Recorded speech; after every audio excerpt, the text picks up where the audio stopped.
D'abord, tout ce qui a été conçu et organisé de façon illégale en violation de l'accord d'Arusha pour la paix et la réconciliation et en violation de la Constitution a continué de bout en bout.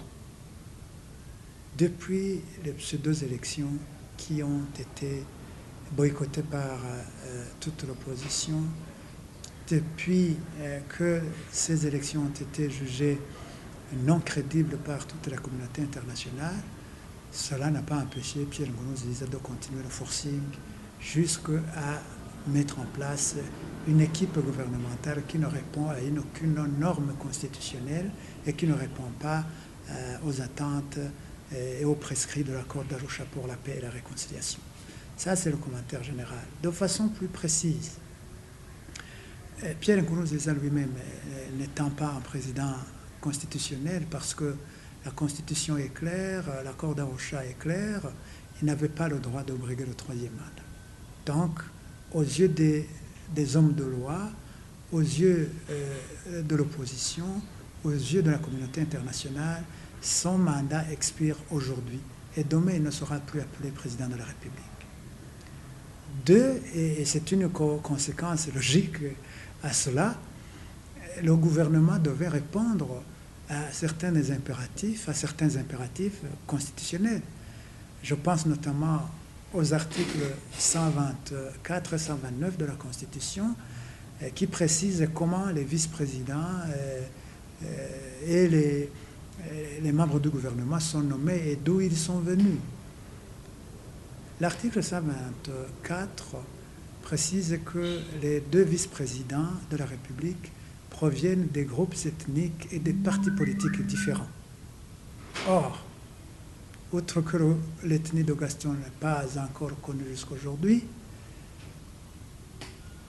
il est hors de question que quelqu'un qui provient d'une formation politique qui n'a pas totalisé 5% des voix aux élections législatives puisse être premier vice-président de la République.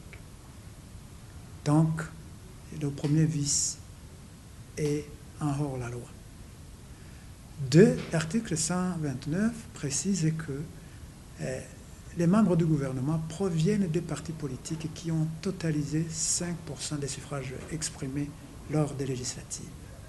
Or, comme vous le savez, le parti CNDD-FDD et son gouvernement, via l'ancien ministre de l'Intérieur, Edouard Nduwimana, avaient tout fait pour s'offrayer en passage et pour consacrer un monopartisme de fait.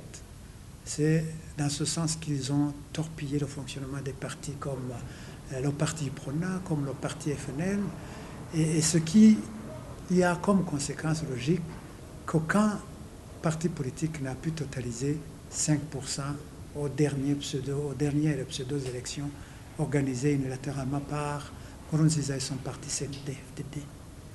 Même la coalition Amizero Barundi, qui a totalisé les 5% requis pour faire partie de l'équipe gouvernementale, n'en a pas le droit, parce que la Constitution n'autorise pas les indépendants à faire partie du gouvernement.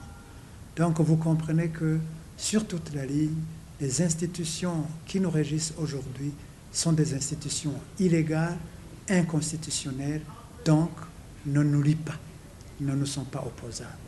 Et d'ailleurs, même la communauté internationale a si bien dit que les institutions qui seront issues des élections jugées non crédibles ne leur seront pas opposables. Donc, on va consacrer l'isolement total du Burundi sur l'échiquier international, et ce qui a comme conséquence logique le gel de la coopération internationale.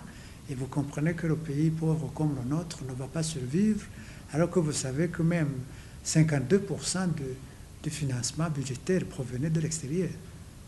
Quel est ce dirigeant qui peut entraîner un peuple dans une situation comme celle-ci et qui peut se targuer de continuer à diriger le pays?